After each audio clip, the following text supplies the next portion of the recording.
God community란 소리예요. 손으로 직접 뽑아서 하나님께서 심으신 부름받은 공동체라는 뜻이죠. 여러분 한 사람 한 사람이 부흥 공동체로 불림받은 것입니다. 아멘. 그래서 정말 주님이 이 땅에 원하시는 그 소원을 풀어드리는 그런 신부가 되시기를 원합니다. 아멘. 이번에 추전사님이 글을 하나 올려주신 그 케네스 해긴 목사님의 글을 통해서 제가 전에 한번 경험했던 것을 나누고 싶은데요. 제가 기도 중에 지옥으로 가는 많은 영혼들이 있는 것을 보게 되었습니다. 그때 너무나 많은 울음이 제 안에서 나왔어요. 그래서 계속 울고 있는데 하나님도 울고 있는 것을 보게 되었습니다. 그런데 갑자기 하나님께서 제 영을 취하여 가시고 그분의 손에 담으시더니 되돌려 주시지 않으시는 거예요. 제 영이 주님에게 취하여 갔는데 제게로 돌아오지 않고 계속해서 그분에게 머물고 있는 것을 보았습니다. 그분이 그분의 가슴 속에 제 영을 담으시고 그리고 되돌려 주시질 않으시는 거예요. 근데 이번에 케네스 해긴 목사님께서 쓰신 글을 보니까 우리가 성령의 깊은 영역으로 들어가면은 그곳에서는 영이 되돌아올 수 없는 그런 위험한 곳이다. 그렇게 썼더라고요. 하지만 에녹이 나아간 것이 그것이다. 그 글을 읽으신 분 아직 많이 없는데 성령의 깊은 영역으로 들어가면은 내 영이 주님에게로 취하여져서 되돌아올 수도 없는 그러한 어떤 위험한 지역이다. 에녹이 나아간 곳이 그곳이다. 에녹은 그곳까지 나아갔고 결국 주님에게 완전히 취해진 자가 되었다. 그것처럼요. 성령과의 그 깊은 친밀감을 통해서 그 더 깊은 교제 안으로 하나님은 우리를 불러주시고 계십니다. 우리가 잠깐 동안 우리의 영이 되돌아오지 않을지라도 주님은 그 잠깐 동안 우리의 영을 취하심으로 그분이 얼마나 큰 위안을 받으시고 얼마나 큰 위로를 받으시고 그 안에서 기쁨을 취하시는지 몰라요. 나의 영을 취하셔서 주님이 나의 구속받은 이 아름다운 보석 같은 내 영혼을 보라. 그렇게 말씀하셨어요. 구속받은 그 영혼의 아름다움을 취하시듯이 술에 취하듯이 주님께서 바라보고 계신 것이었습니다. 그런 깊은 영역으로 주님께서는 우리를 불러주고 계십니다. 아멘. 예. 제가 오늘 마지막으로 부흥의 시작에 대해서 예수 그리스도의 가슴을 알기를 원하는 마음이 있습니다.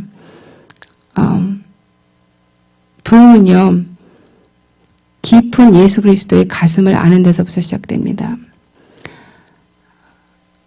우리가 죄 가운데 무력하고 철저하게 무력하다는 것은 무엇이냐면 죄를 지을 수밖에 없는 것이고 죄를 지을 수밖에 없고 난 다음에는 그 죄책감과 수치감에 완전히 병들어 있다는 것입니다. 여러분 한 사람 한 사람이 멀쩡해 보여도 죄 가운데 얼마나 신음하고 있는지 아십니까? 죄 가운데 철저하게 무력하기 때문에 죄를 지을 수밖에 없고 그 죄의 행동 이후에 죄책감이 따르고 수치감이 따르고 그것이 엉겨 붙어서 한 사람 한 사람을 얼마나 동요매고 있는지 아십니까? 그것을 우리가 영어로 볼 수 있어야 됩니다. 제가 한 예를 들어서 이것은 진짜 있었던 이야기인데요.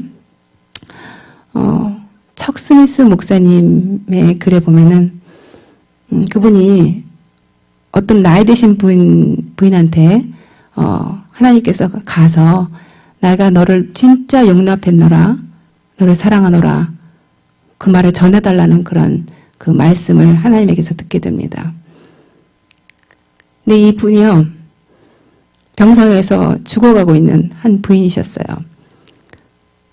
근데 그분이 죽어가고 있기 때문에 그래서 척 스미스 목사님께서 하나님의 말씀을 들고 가서 하나님께서 이렇게 말씀하십니다. 내가 너를 진짜 용납했고 너를 사랑하노라. 그렇게 말씀을 전했는데 그 부인이 그때는 그 말을 믿지를 못했어요. 근데 며칠이 지나서 이제 병원으로부터 연락이 왔는데 그 부인이 돌아가시면서 이제 편지를 목사님에게 전해달라고 했다고 하면서 이제 그 편지를 간호원이 전해주게 되는데요. 그 글에 보면은 목사님, 내가 결국 하나님의 용서를 받아들였다고, 내가 주님의 용서를 받아들였다고 목사님에게 말씀드리고 싶습니다. 그렇게 써 있었대요. 근데 사실을 알고 보니까 이 여인은 일찍이 부모를 잃게 되었는데 친오빠가 있었답니다. 근데요, 부모님을 잃게 되니까 너무나 슬프잖아요. 그래서 그 둘은 슬픔이 너무 커서 그만해서는 안 되는 관계를 갖게 되었습니다. 근데 이 여인은요, 일생을 그 죄책감에 묶여서 자신을 용서하지 못하고 있었던 거예요. 근데 이제 병상에서 죽어가는 그 여인에게 하나님께서는 말씀하신 것이죠. 척 스미스 목사님에게 너가 가서 그녀에게 말해다오. 내가 너를 완전히 용납했고 나를 완전히 사랑한다고 그렇게 말해달라고. 그때 그 여인은 그 말을 그 당시에는 듣지 못했지만 결국 죽기 전에 주님에게 내가 그 모든 것을 받아들였다고, 내가 주님의 용서를 받아들였다고 그렇게 고백하면서 죽었답니다. 여러분, 얼마나 우리가 깊은 죄책감과 수치감과 죄의 무력감 가운데 우리가 살고 있는지 모릅니다. 우리가 비록 이 여인처럼은 아니지만은 우리 죄책감의 감옥에서 얼마나 힘들어하고 있습니까? 분노의 감옥에서 얼마나 힘들어하고 있습니까? 지옥 같은 수치감 가운데, 질투 가운데, 시기 가운데 얼마나 우리가 힘들어하고 있습니까? 예수님이 이 여인처럼 우리들에게 말씀하고 있습니다. 내가 너를 온전히 용납했노라. 온전히 사랑하노라. 그분의 사랑을요, 그 아픔 가운데서 우리를 놓아주시고 싶어 하시는 그분의 가슴을 알 때 부흥은 시작됩니다. 그분의 가슴을 깊이 알 때, 그것을 체험할 때, 그때 예수님의 그 사랑이 내게 완전히 임하게 되는 것이고 그 보혈의 두루마기를 입고 그 안에서 쉼을 얻고 정말 자유를 만끽하게 되는 것입니다. 그래서 그분의 용납이 무엇인지를 알고 그분의 가슴을 알기 시작할 때 여러분 안에 개인의 부흥이 임할 것입니다. 아멘. 그래서 여러분, 지금 이 시간 우리가 같이 기도하기 원합니다.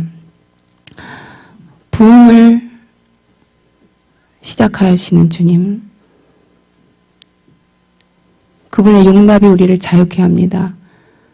그분과의 신선한 교제를 시작하게 하십니다. 그분의 죄로 그분이 우리를 죄 가운데 온전하게 노임받게 했다는 것을 알게 될 때 그 새로운 신선한 교제 가운데 우리가 이제 들어가게 되는 것입니다.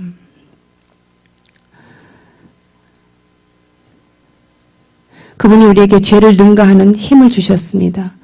우리를 현저하게 죄를 이길 수 있게 해주십니다. 지금까지 지은 모든 죄악이 말끔히 씻겨지는 그런 경험이 우리에게 필요합니다. 그분에게 가까이 나아가십시오. 여러분께 속삭여 오시는 주님, 내가 너를 완전히 온전히 용납하였고 너를 사랑하노라. 그 가슴을 알 때 여러분은 부흥을 경험하게 되시는 것입니다. 그것이 신부의 마음의 시작입니다. 우리 안에 있는 죄로 찌든 마음, 죄책감과 수치감에 병든 마음이 이 시간 온전히 풀려지기를 원합니다. 이 시간 온전히 노임받는 시간이 되기를 원합니다. 진정한 부흥의 도구가 되기를 원한다면 주님의 가슴을 아는 자가 되어야 됩니다. 우리를 얼마나 안아주시고 싶어 하시는지, 우리와 함께 얼마나 아파하고 싶어 하시는지,